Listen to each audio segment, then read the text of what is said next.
everyone. Welcome back to Unmasking a Murder. It's been a while since I have talked to you or we've talked together. I get a lot of great comments from all of you, which I very much appreciate and encourage.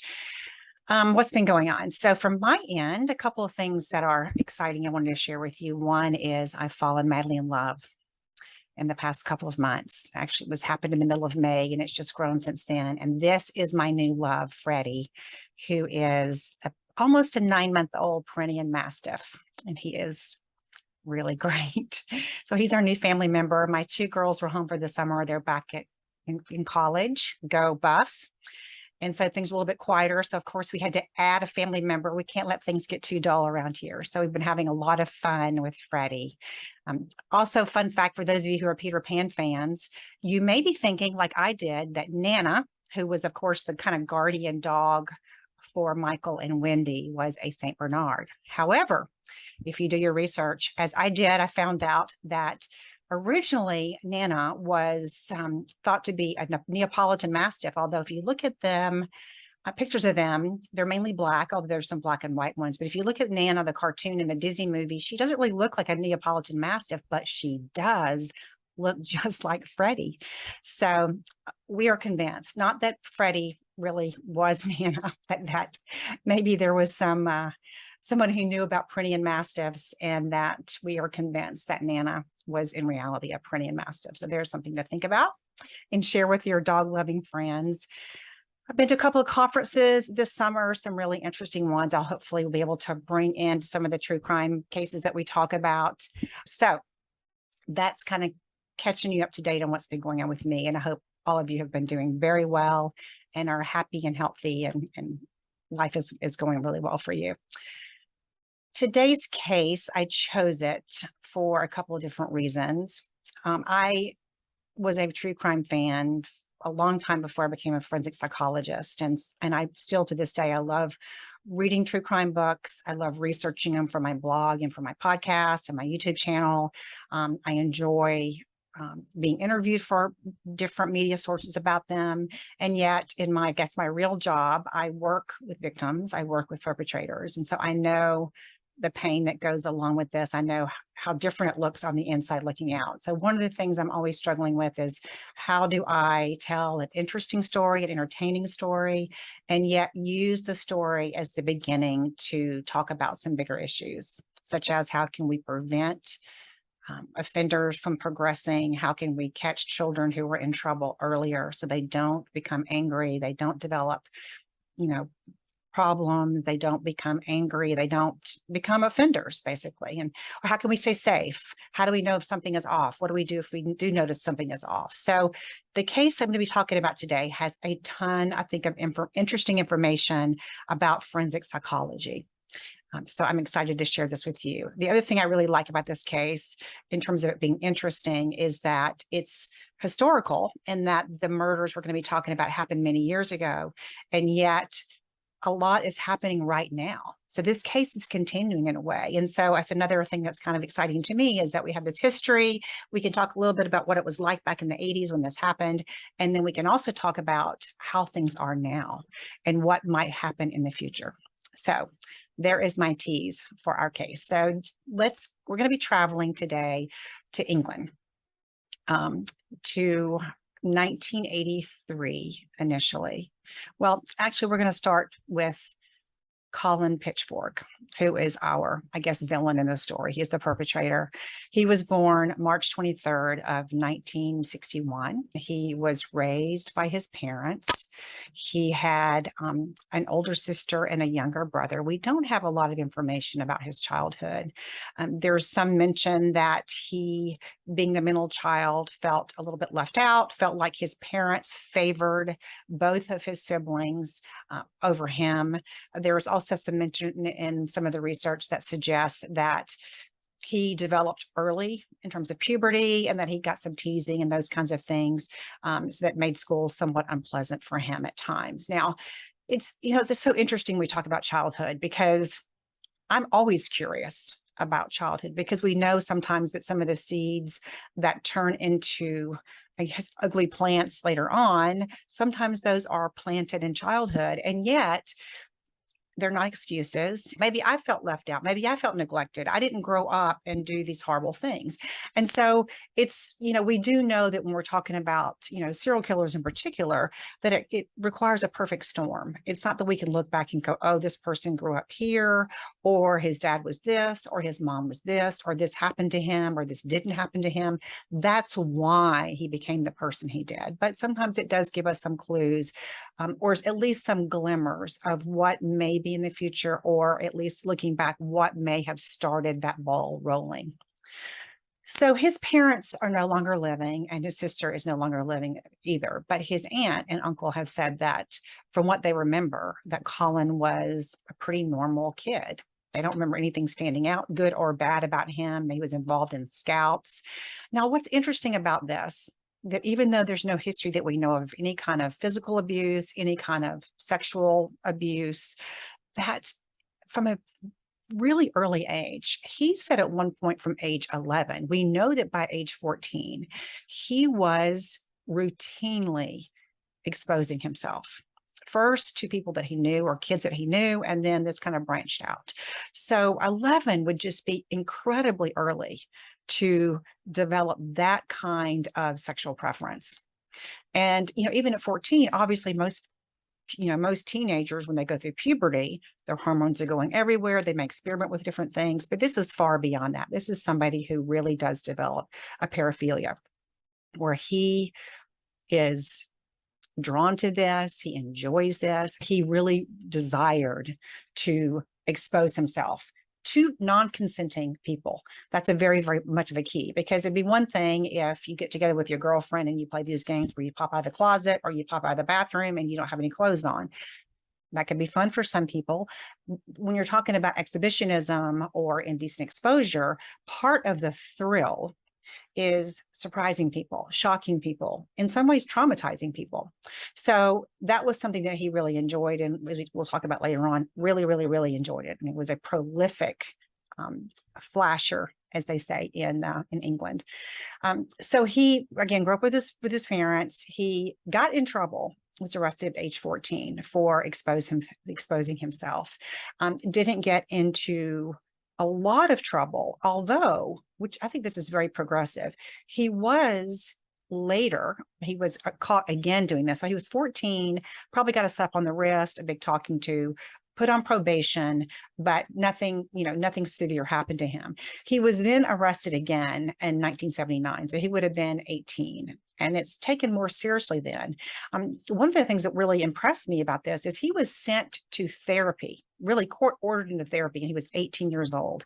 And I think back then, exhibitionism, we know now, can be almost like a gateway sexual offense. It can progress, it can lead to other offenses. And certainly I don't think there was the awareness that that could happen back in 1979, but there was an awareness that this is a sexual offense and that this is serious. This is a problem. You are victimizing people by doing this, even though from Colin's perspective, he probably felt like, hey, this is no big deal. I'm not hurting anybody. I'm not touching anybody, but he was doing this over and over again. So he was sent to outpatient therapy at a local psychiatric hospital, which he then completed. In 1981, in 1976, he started working as an apprentice at a local bakery, and he really had a knack for it. He went through the whole apprenticeship and he became a baker, and everybody who worked with him said this guy was good at it. He was a great baker, and he especially developed a skill at making and decorating cakes. So even on the side, he would sometimes make cakes for local families, for birthdays, for weddings, and those kinds of things. And he actually worked at the same bakery from 1976 up until his arrest in 1987. So his life is really looking up. He's got a steady job. He's progressing in his career. He loves what he does. He's timely. He's responsible. I mean, everybody says this person is a good worker, except he cannot keep his hands off the women at the bakery. That is the only thing that people complain about, especially the female employees complain about. Now, I think today, the response from a supervisor or manager, hopefully, would be a lot different. But back then, I think there was kind of this common belief that, hey, these are things you just have to put up with if you're a woman at work, and you just have to kind of find a way to stay away from Colin. Don't listen to the crude things he says, be ready to get out of his hands when he tries to touch you in certain places and those kinds of things. So even though the women really did not like Colin, who worked at this bakery, it wasn't even like he was going to get fired or disciplined for it. So, but that is something I think that's important to know, particularly when we talk about kind of later on.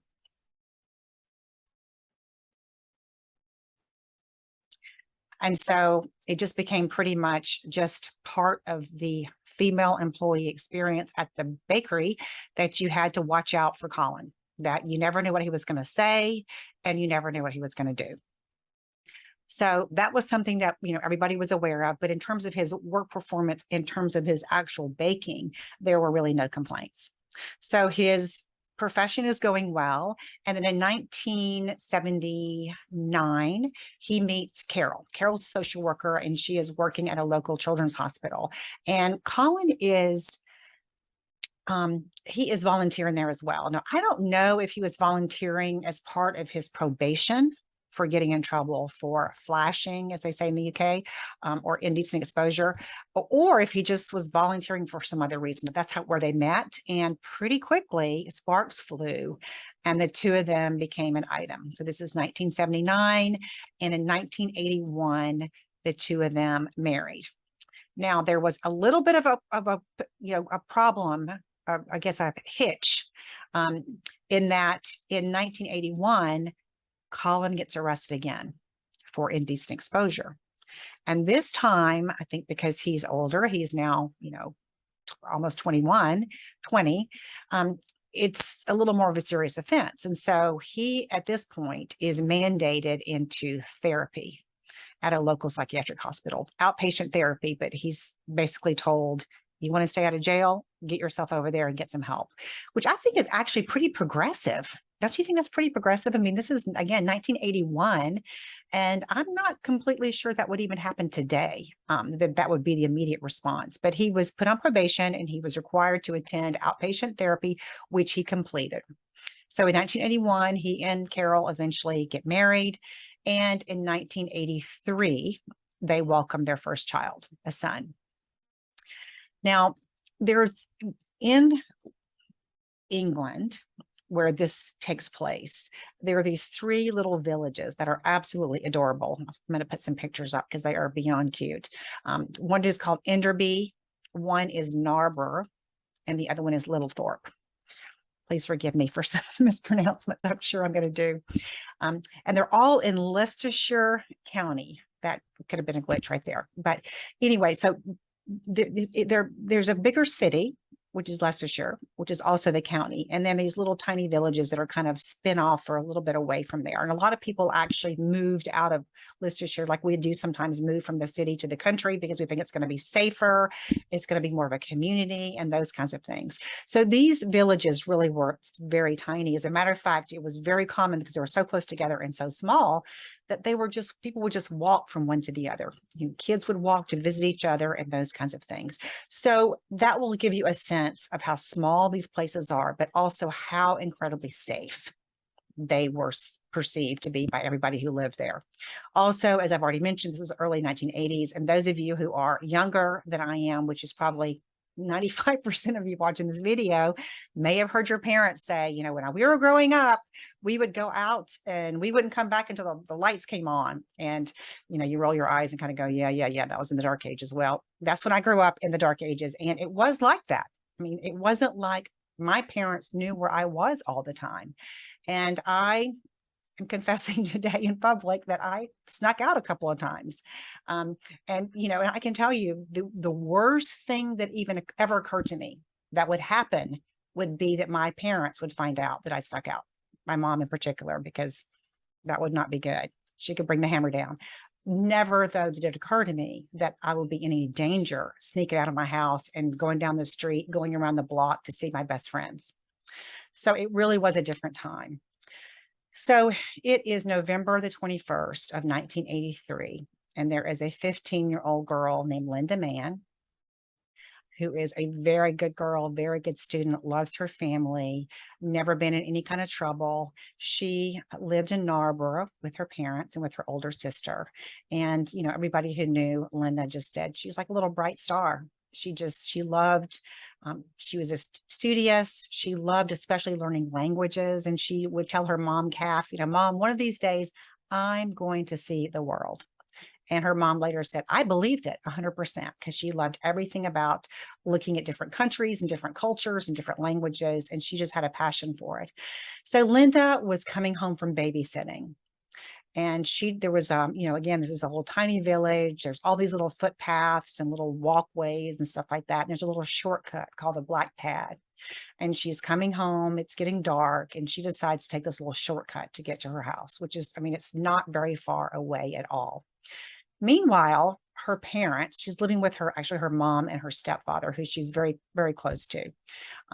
They decide, hey, you know what? Susan's here, the older daughter. We're going to go ahead and head out. We have a plan to go play darts at the local pub, have a couple of drinks. And we know Linda, being the responsible kid that she is, she'll be home soon. And we'll see everybody when we get home. So they went out, had a great time, and came home. And it was, I think, around 1:30 in the morning. And they come home, and the first thing that they hear is Susan saying, Mom, Linda didn't come home. Well, this is completely out of character for Linda. And so, of course, her mom and her stepfather are concerned about this, but they're not panicked. They're not thinking like we parents would today, which is, you know, Ted Bundy's out there, or, you know, there's somebody's abducted her, or worst case scenario, which I think, you know, a lot of times now these days, that is the first thing that comes to mind, because anything like that happens, we hear about it. And so there is this perception, I think, really, that it happens more often than it does. But, you know, again, this was a small village. People left their door unlocked. And I think her parents were concerned, but they weren't panicked. And they're just wondering, is she hurt? You know, why hasn't she let us know? Why hasn't she let us know where she is? But the last thing they're thinking is that something really bad happened. And so they are completely unprepared when a police officer knocks on the door the morning of the 22nd to tell them that their daughter was found not very far from their house, raped and strangled to death. This is just unfathomable, not only to them, but to everybody in this little village. It just is a tragedy for this entire community. I think it shattered certainly Linda's family and extended family and her friends, but it really shattered the whole community and their sense of innocence and their sense that, you know, we're safe and we're protected here. And, you know, just the level of investment, I think, that the local law enforcement had in trying to solve this, it just cannot be, you know, can't be exaggerated. They were so determined to try to find out who did this. And pretty much from the very beginning, there was the thought that this has got to be somebody who is local, because this the Black Pad was a really small little path. And unless you were familiar with the area, it's unlikely that you would know, you know, where this was. So that, I think, created even more fear. It was much harder to think, okay, this must have been somebody who was driving through and just kind of happened to stumble upon Linda. This has to be somebody who's really kind of one of us. Where Linda was walking was very close to a local psychiatric hospital. And so one of the initial questions was, is this somebody who is either an employee of the hospital or somebody who is actually a patient here? And particularly in the community, there was a lot of suspicion that this must be somebody who's in the psychiatric hospital. You know, unfortunately, you know, we know that the link between violence and mental illness is pretty slim. And yet, you know, then I think as now, it's very easy to jump to there must be some mental illness explanation when something tragic or something really bad happens. And so they definitely went and looked and checked out everybody, and they just couldn't find any leads anywhere. They didn't have any eyewitnesses. They did collect some semen from Linda's body, and that allowed them at the time, again, this is again back in 1983. So it allowed them to determine the blood type, which was type A. And there was a certain enzyme that not everybody carried with them. So this was information for them, but it was certainly not a smoking gun. So what it essentially did was it said, okay, this pretty much rules out 90% of the local adult males, but that does not, that means, 10% are still suspects. So they had this, the blood type, and they had these enzyme secretions, but that was really all they could do with it. And so slowly and gradually, life went on, not the same, but it slowly started returning to some sense of normalcy. And I think probably, by July of 1986, which is where we're going to go now, people had kind of started forgetting about it, at least people outside of the immediate area. It hit the news and was all over everywhere, particularly in Westchester County. But by then it was like, we all know how that is, right? Something bad happens. We hear about it. We're terrified about it. We talk about it. And then slowly things have to get back to normal. We couldn't survive if we didn't do that. So on July 31st, 1986, it happened again. This time it happened in Enderby, one of the three little small villages, in broad daylight. The victim was a precious 15-year-old girl named Dawn Ashworth. She lived with her parents, Robin and Barbara Ashworth, and her younger siblings. And it was the middle of the summer. All the kids are out running around, visiting each other. And Dawn had told her parents that she was going to go visit a friend of hers, which was very common. And so she left and she wandered down one of the little cute paths and went to her friend's house. And unfortunately, the mom said, "I'm sorry, my daughter's not here."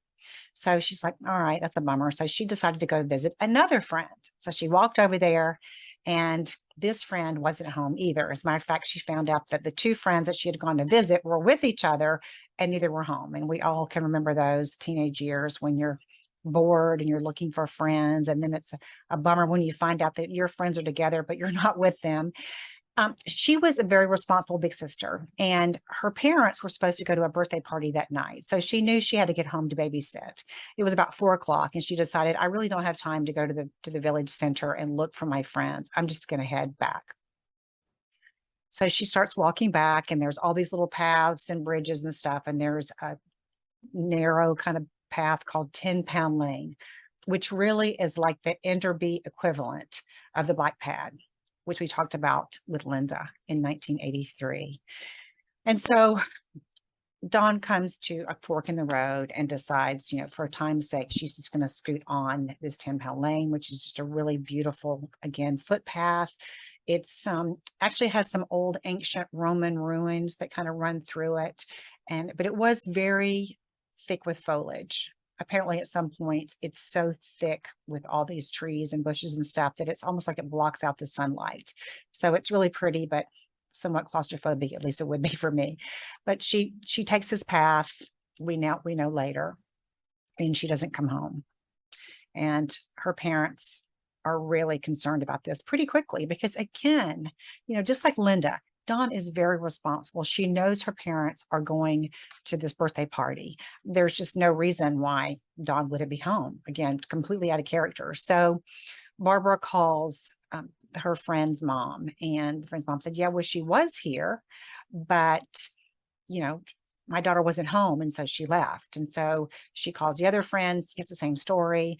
They drive around into downtown Enderby, the little tiny village, and they find these two friends who are together, but they say, we haven't seen Dawn.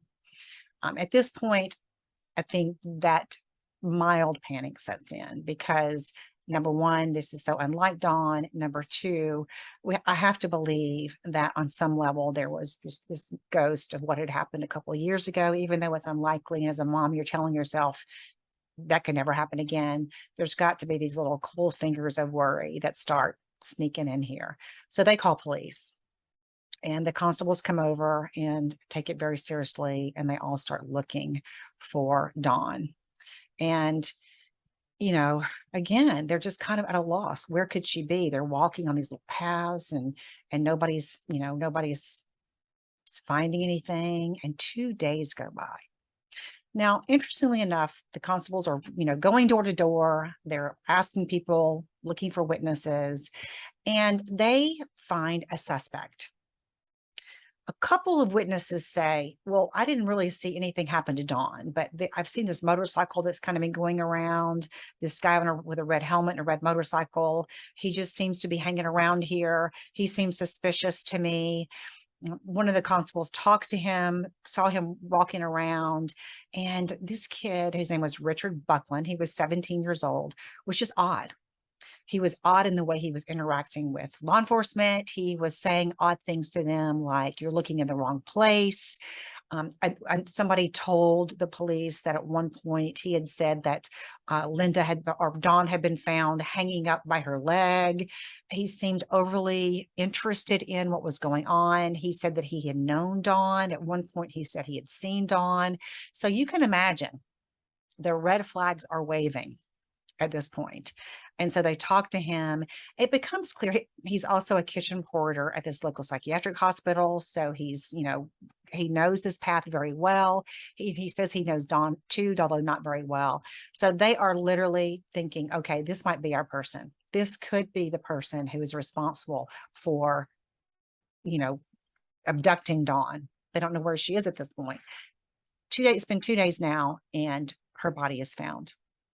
And it is tucked in some brush along this, this 10-pound path, and it's covered with some leaves and some brush. As a matter of fact, it was so sad because her dad literally walked almost right by her body when he was out looking for her. But because she had kind of been dragged back and kind of covered up, he did not see her, which I guess really might have been, a blessing in some respects as well.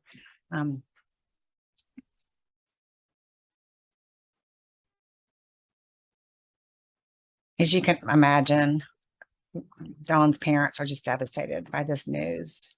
And, everybody in the community is just devastated. And the police now have the suspect, the 17-year-old kid, that they are pretty sure they think did it. And of course, they're thinking a couple of things. Number one, they're thinking, we've got to get him to confess. And number two, they're thinking, well, if he did this to Dawn, then he must have also done this to Linda, because, look at the similarities here. We have two 15-year-old girls. We have them walking on really little footpaths that only people who were local would know about. We have these girls had both been raped. Both girls had both been strangled. These girls were both left in similar positions, kind of out in the woods, kind of covered with some brush. There's just all these similarities. Surely whoever murdered Dawn also murdered Linda. So they bring Richard in for questioning, and he says, no, I had nothing to do with this initially. Now, here's the thing. We don't know exactly what went on in the interrogation and questioning of Richard Buckland. We know a couple of things. Richard had a history of learning disabilities for sure, and there's some indication that he had a low intellectual level. People had said he was kind of odd. He had kind of poor social skills. He was somebody who was vulnerable. And, we also know that when it comes to questioning, particularly juveniles, I think we've learned a lot in the past 30 or 40 years about how vulnerable juveniles can be to confess, even if they didn't do anything. And oftentimes they'll confess to just get the questioning to stop. They'll think somehow that I'll sort it out later, or I'm innocent, so the truth will come out, or they're very obedient to authority. And so initially they'll say that they're innocent, but after a period of time, particularly if the investigators are saying things like, we know you did it. Somebody said that you did it. Somebody said they saw you there. Again, I don't know that they said any of this stuff to Richard, but what I do know, and what we do know, is that Richard eventually confesses, and he confesses to killing Dawn. And he gives them details of the murder that seemingly at the time only the murderer would know. So they are pretty much 100% convinced that they have their man, or their teenager, who will be tried as a man at this point for this horrible, horrible crime. Richard Buckland's parents are devastated as well, and they are absolutely insistent that their son would never do anything like that. Which, as you can imagine, I am sure that the police were like, yeah, we hear this all the time and we know better. We see kids come in here all the time who did do things and their parents are hoodwinked and don't think they did anything wrong. So that carried zero weight with the police. Richard is arrested again. He is charged with the murder of Dawn, and police are saying, okay, we have got to give Linda's parents some closure as well. We know that he did both. But the odd thing is, even though Richard confesses to killing Dawn, nothing they say convinces him to confess to Linda's murder. He says, I didn't know her. I didn't touch her. I didn't see her. I am not going to confess to Linda Mann's murder because I didn't do it. They're in a conundrum here because, again, they're thinking, okay, whoever did Dawn's did Linda's. Richard Buckland has confessed to Dawn's, but he has not confessed to Linda's. So what do we do here? You know, it's just amazing coincidences in how they can lead to certain things. And in this particular case, there was a professor at Leicestershire, University, which was about 5 miles away. And one of the detectives had read that this man was working with DNA and developed this new technique called DNA fingerprinting, is what they called it, or what he called it. And it was kind of an interesting history in that it was a result of a failed experiment. How often do we hear that, right? Where people are trying to do something and they fail miserably. And then we figure out that, okay, it doesn't work for this, but my God, it works for this. So he was trying to somehow track illnesses that got passed in generations. And he was using this special technique and it did nothing. It didn't work at all. But in the process of his experiments, he found out that he could basically take pictures, photographs of these genetic codes, and that everybody had their own genetic code. It's like this, you know, it was kind of cool, like a key. Like you have a different key than I have, and you know, you can look and kind of go, okay, nobody has the same, unless they're identical twins.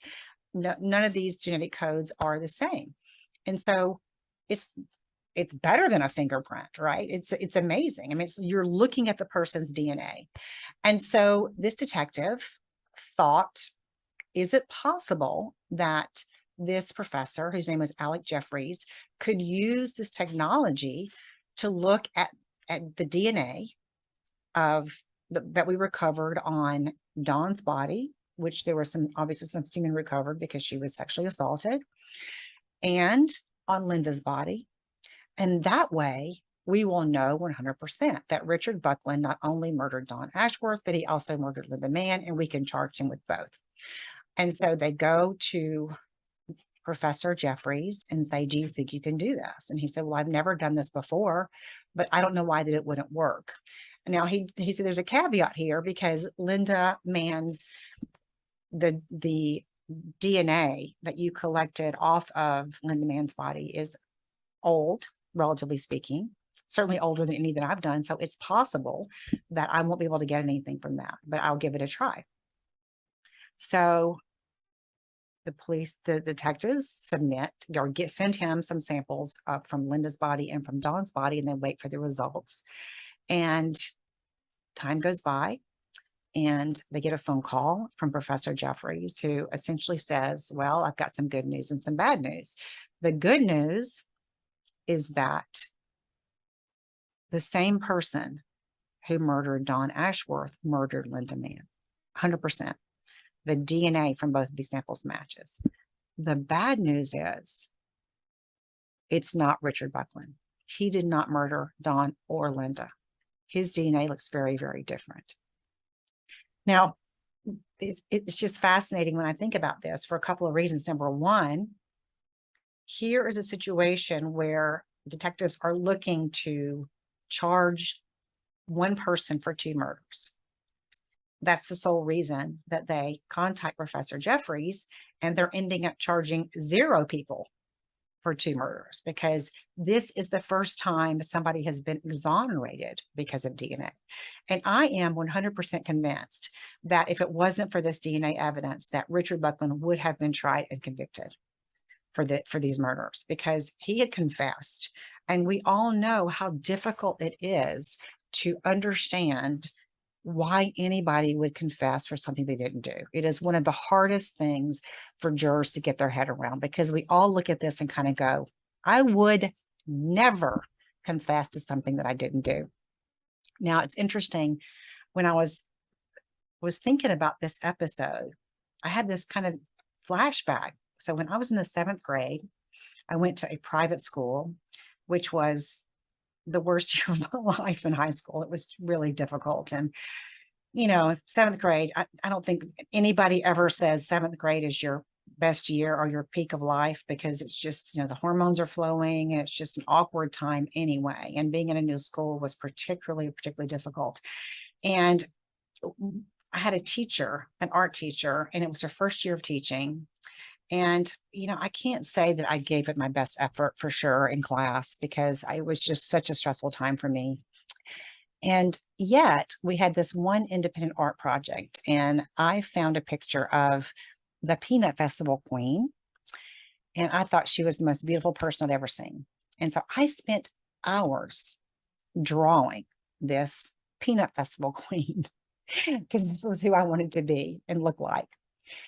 And I was proud of it. I thought I did a pretty good job. I mean, I'm not, Picasso has nothing to worry about for me, but I thought, hey, for me, this was good. I spent all this time. My mom saw me working on it. My brother saw me working on it. I mean, I worked on it. So I turned this in. I was so proud of it. And after school, the teacher said, I want to see you after class. And she said to me, I know you traced this drawing, and I'm going to give you an F for this drawing. And I was stunned by this. I mean, my mom was a teacher. My grandmother was a teacher. I would never have cheated in the 7th grade. I mean, I would have gotten murdered by my mom if I had have.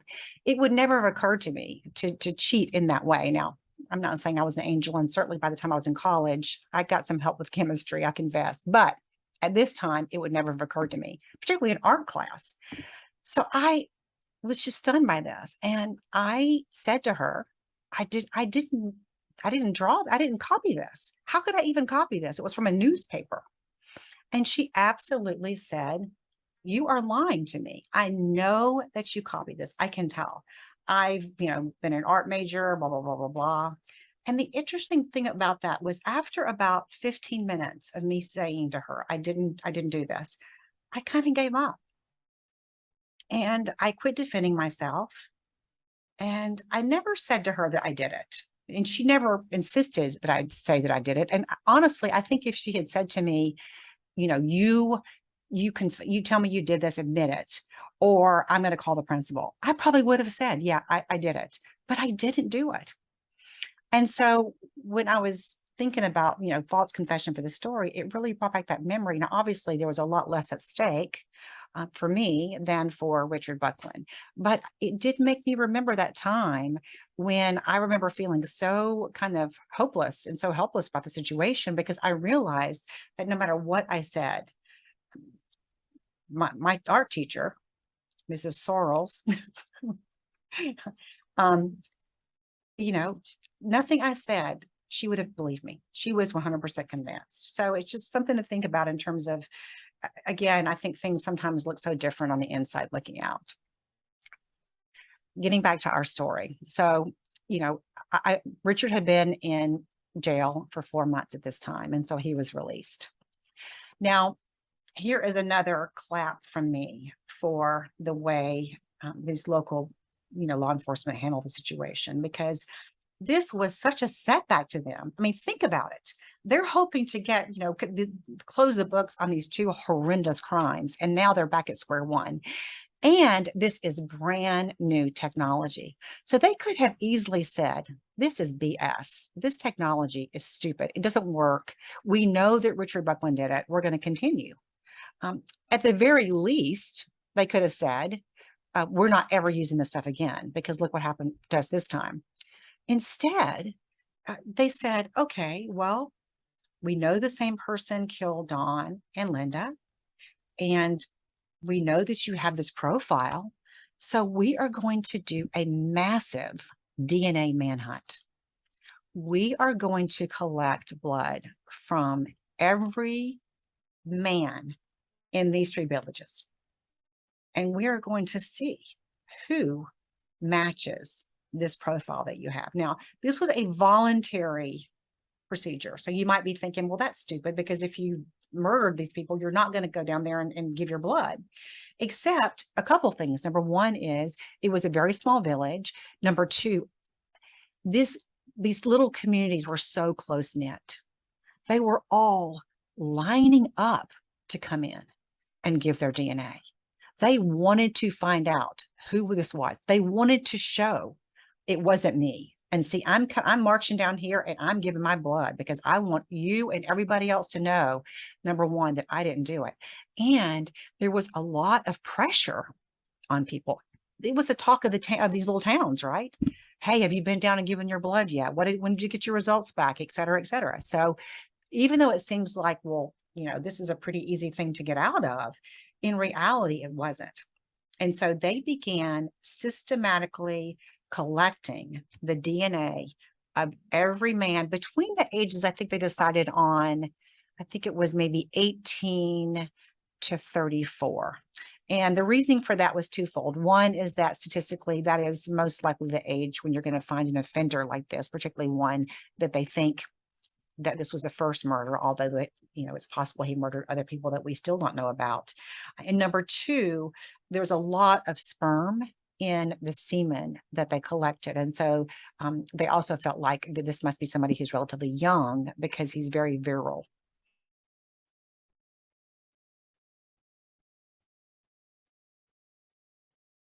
This was a huge undertaking. And so it took months for them to kind of make their way through all of the men in this village. Now, Colin Pitchfork did not live in any of these 3 little villages at the time that Linda Mann was murdered, but they were planning to move to Littlethorpe. And so he was driving around and he was familiar with the area. So by the time they got to Littlethorpe in the 1983 investigation, Colin and his wife Carol had moved there. And so they did question Colin just as part of a canvassing all the different neighborhoods and little villages and talking to people, particularly the men in the villages, and finding out, okay, where were you on this night? What were you doing? Who can vouch for you? And those kinds of things. And so in January of 1987, police talked to Colin Pitchfork and said, where were you on the night of November the 21st of 1983? And he said initially, well, like a lot of us would, well, I can't remember yesterday, much less 6 weeks ago. But then he said to them, well, what day of the week was it? And they said it was a Monday night. And he lit up like a Christmas tree and said, oh, I was babysitting for my 4-month-old son, because every Monday Carol goes to the gym. So Monday night is my babysitting night. And the police looked at Carol and said, can you vouch for him? And was he really babysitting? And she goes, yeah, every single Monday he babysat our son for us.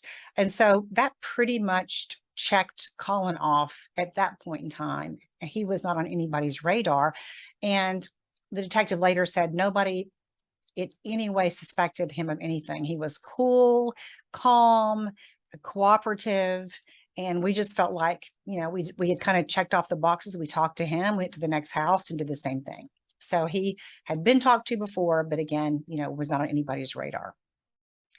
Now at the bakery, again, the whole, the talk of the villages is this kind of DNA manhunt. And more people are coming in and they have little bandages on their arm and they're saying, oh yeah, I got my blood test done. And, they have to be in the break room talking about it.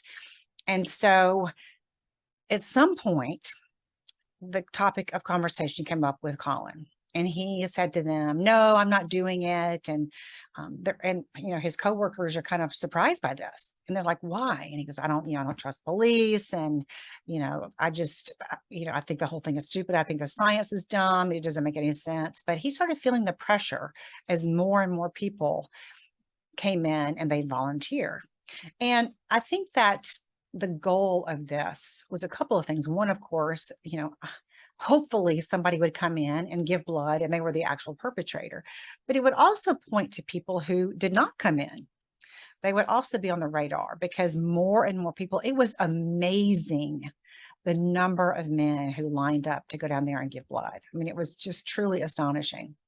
So Colin gets a letter finally from police, just a standard letter that all men were getting, saying, okay, your appointment is scheduled for, I'm making this up, September 17th. We'd like you to come in and take this blood test. We've noticed that you haven't been in.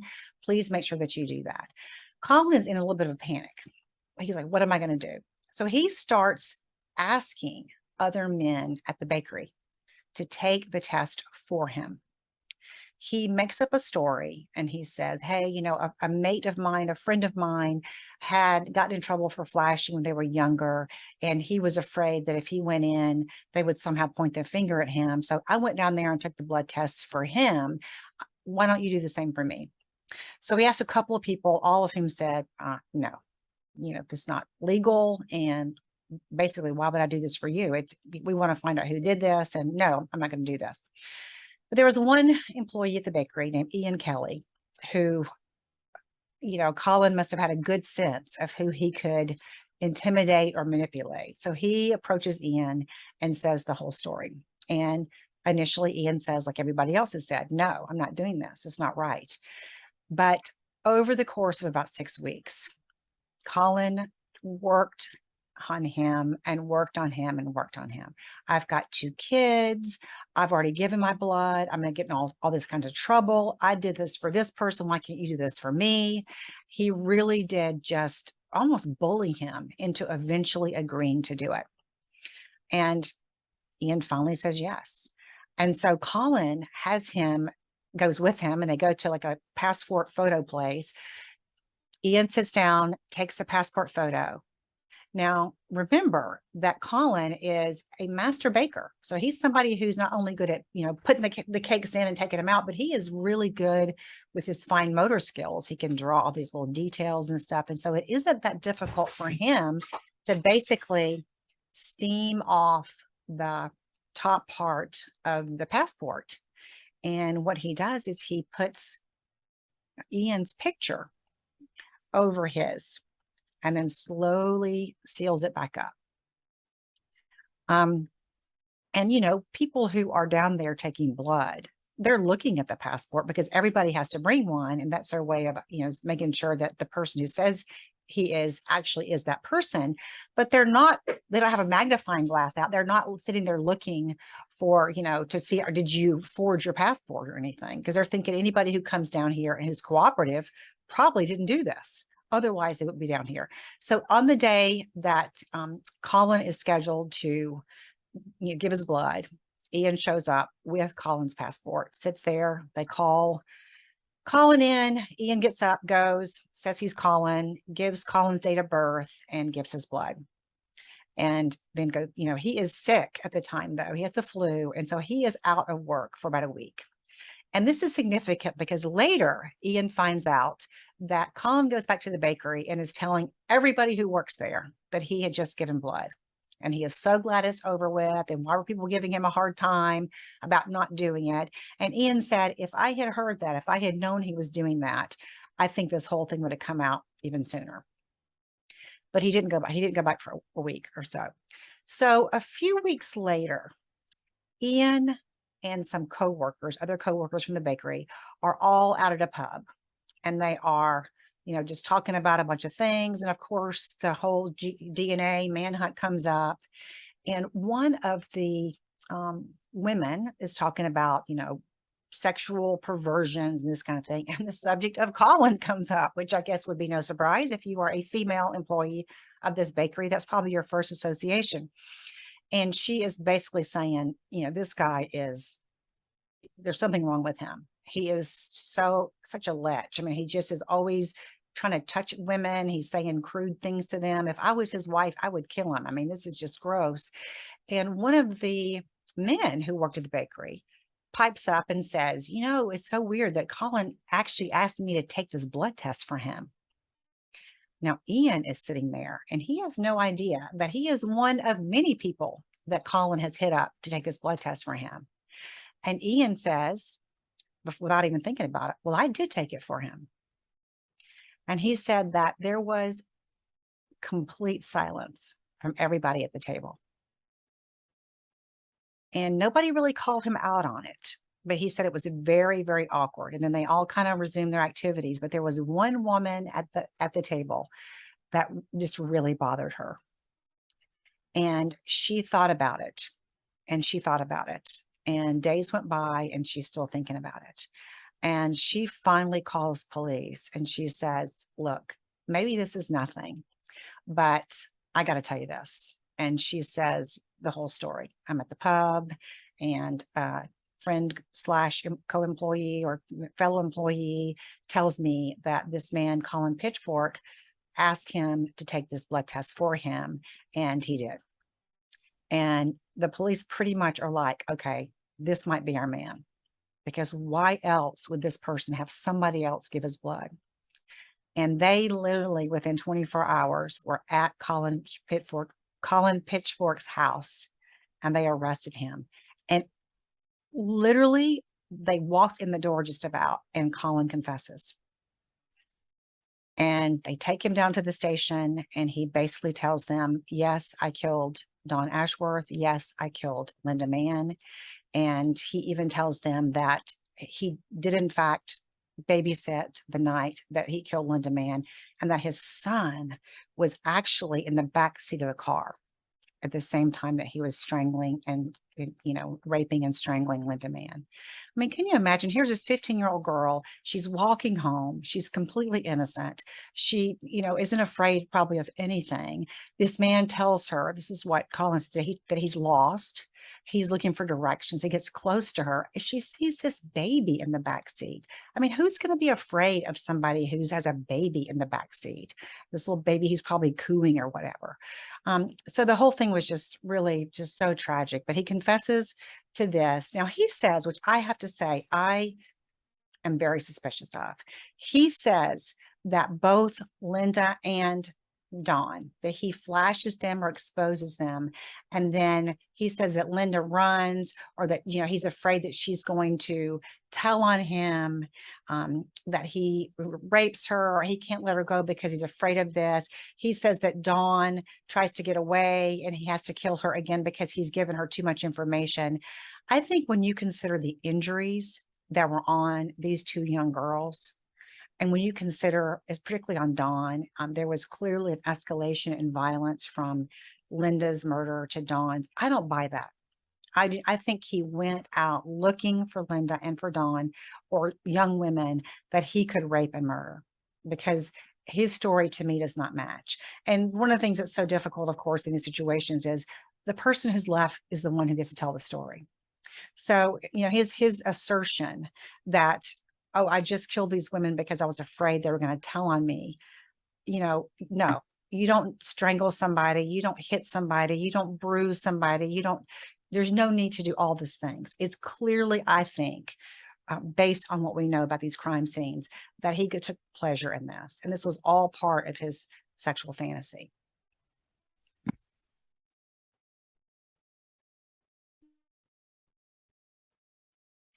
So Colin Pitchfork is convicted of both murders. He also confesses to one other sexual assault and another attempted sexual assault. He also said that he had flashed or exposed himself to over 1,000 women. And Joseph Wambaugh wrote a book about this case in 1989. And it's interesting to hear his perspective in terms of reading all the transcripts. And he got a real flavor for him, for, you know, his personality, reading all the transcripts and interviews and that kind of thing. And one of the things he said was that Colin Pitchfork did not seem to show one bit of remorse. And as a matter of fact, he seemed to get a lot of pleasure in kind of, you know, jerking the law enforcement around. He would, you know, make comments to them. He would brag about things. And he just didn't seem to show any remorse. At his trial, there was testimony by a forensic psychologist that basically concluded that he was a psychopath with like psychopathic deviance. There was a different kind of term that we would use today.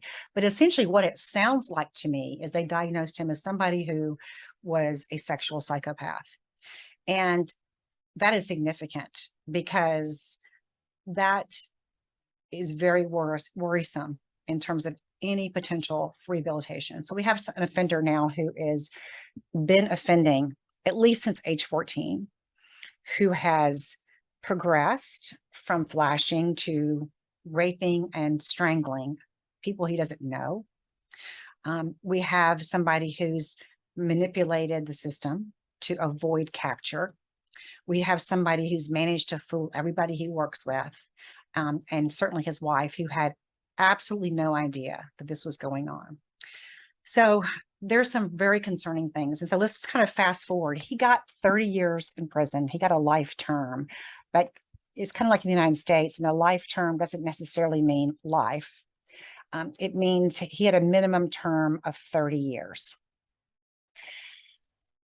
He did, they call it a whole life term in the UK. That means you're in there without parole. But a life term, again, he has a minimum of 30 years. At some point, it got reduced to 28 years for good behavior. And I'm not sure, this was in 2009.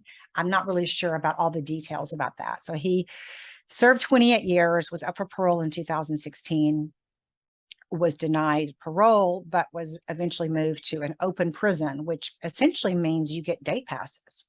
So since about 2016, he's been on day passes, and he was up for parole again.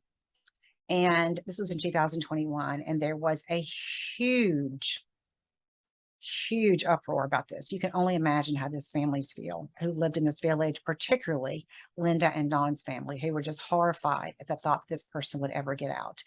Now, it's difficult because if you are evaluating somebody for parole, the question is not, have they served enough time? Have they been punished enough?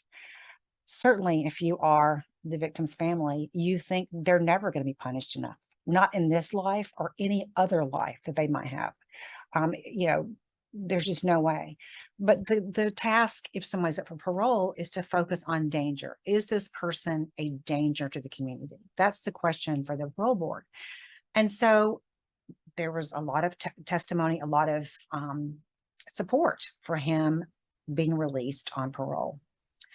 And, I do a lot of evaluating of violence risk. And people always kind of go, well, how do you tell? Because it's difficult, because it's like having a crystal ball. We can't completely predict the future. What we can do is look at past behavior, and we can try to, okay, based on this past behavior, based on what has this person done in prison? Has this person had therapy? Have they participated in treatment? Have they shown insight? Have they shown remorse? What have they done with their time in prison? How do they get along with other inmates? The other thing we kind of look for, because one of the most challenging things, you have somebody now who is sexually offended against young girls. There are no young girls in prison. So he's not exposed to victims or potential victims. So how do we know what he's going to do when he gets out? So if you're evaluating risk, I'm going to be looking at things like, okay, this person had been diagnosed with psychopathy. That's not the majority of prison inmates. This person murdered not once, but twice. Did this person show remorse? How do we know that? How did this person interact with other women in prison? Now, we know he's not going to try to offend against female prison guards or female staff, but what is his attitude toward them? There's all kinds of risk assessment instruments that we might use. There's psychological testing we might use. We're going to look at what do custody officers say about this person? What do prison staff say about this person? And one of the things that was troubling for me in this particular case is that the things that I read about, and again, I have no inside information on this case in terms of how the parole board considered this. But one of the things that people kept talking about was this is somebody who's done a lot of volunteering behind bars. He has learned to translate music into Braille and spent hours doing this. He's earned a degree. And those are nice things that he did. I mean, those are impressive things that he did. They don't speak at all, though, to potential for offending sexually in the future. Those are two separate things. We know that Colin Pitchfork is a bright man. He's been successful at the bakery. He manipulated people. He talked Ian Kelly into taking a blood test for him. He, fooled the system. They thought that they had his blood. He fooled his employers, his employee, his coworkers. He fooled his wife.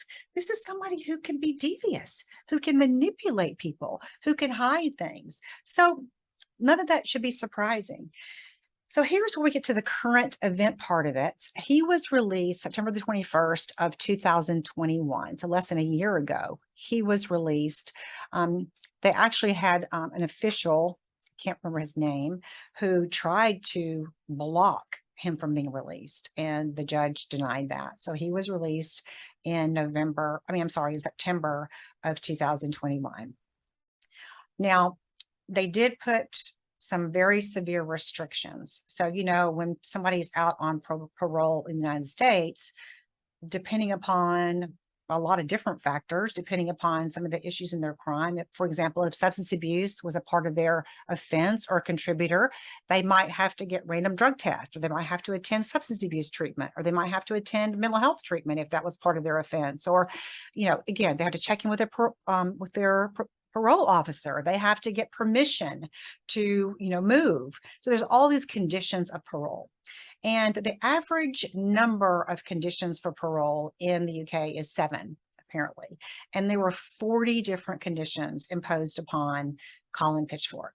So some of them were things like he had to have a curfew, he had to stay away from Littlethorpe, Enderby, and Narborough. He could not contact, of course, the victims' families. He had to wear some kind of ankle monitor. He had to take periodic lie detector test. He had to stay away from young women. They just kind of went on and on. And any of those conditions, if he violated any of those conditions, he could go right back. Well, less than 2 months for him being out, he was sent back to prison. And we don't know the specifics of what that was, but some of the things that were published were he was approaching or had approached several young women on these long walks he took outside of the place where he had to live. He was suspected of trying to fake or manipulate his polygraph test by some kind of breathing technique. And his attitude was poor. And I don't know what that means. It's also interesting that I was listening to an interview with a fellow inmate of Colin Pitchfork's, who was very adamant. It's a very interesting perspective. He had been for a couple of years in the same, cell block with Colin Pitchfork. And he really completely believed that Colin Pitchfork had pulled the wool over the parole board's eyes, and he felt like he would offend again. He said he's arrogant, he has no remorse, he manipulates the system. But that's one person's perspective. We don't know. Now, what do we make out of the fact that he's back in prison he's been back in prison since November of 2021? Some people have said, well, that means that it works. I mean, he violated his parole and he's back in. So we put all these conditions, we were monitoring him, and the minute this happened, we got him and he's back in there. Of course, other people have said, see, this is clear evidence that this person should never be let out. So we don't know what's going to happen at this point. Is he going to get another chance? If so, when? That's been delayed until the fall because the parole board apparently wants to fully assess his risk at this point. But I want to know what you think. What do you think about this? Is this somebody that you think should have another chance at getting out? What should the question be when we have somebody who has committed a crime or crimes like this? Should they ever get out? Is it possible, do you think, for this person or somebody who's committed offenses like this to ever be rehabilitated? I can tell you, I have my doubts in this case because of his history and because of the behavior that we've already talked about. I can also tell you, I've certainly seen people, particularly as juveniles, commit horrible offenses and change and They can't bring the person that they killed or harmed back, but they aren't the same person at 40 or 45 that they were when they were 16 or 17. Now, Colin Pitchfork was 27 when he went to prison. So this is not, he committed his first murder at 22. So he wasn't 16 or 15. So I would love your thoughts. So this was a long one, but I hope you thought it was as interesting as I did. If you like it, please indicate below. If you have friends who you think might like to subscribe, or if you haven't subscribed, I would absolutely love for you to. If there is a case that you are interested in, please let me know it. Also, if there's a forensic psychology topic that you're interested in, I can find a case that is like that. So thanks for watching.